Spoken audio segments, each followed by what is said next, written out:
Baik, ini bukan tempat buang sampah. Ini bukan tempat buang sampah. Ini bukan tempat buang sampah.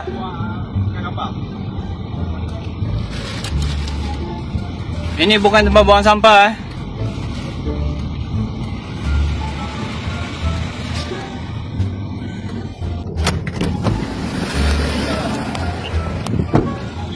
Tak boleh, ini bukan tempat buang sampah bang.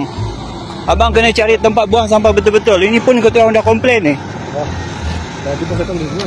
Tak boleh, tempat kena faham. Tempat tepi jalan memang tak boleh buang sampah bang. Kena abang kena cari tempat buang sampah. Construction patutnya dia kena ada roro, dia boleh buang. Ini kalau buang sampah sini tak apa lah bang. Saya abang teruskan, saya ambil dah gambar tu tak. Mana ada ini macam tengok. Orang ini macam pun beri kerja gak.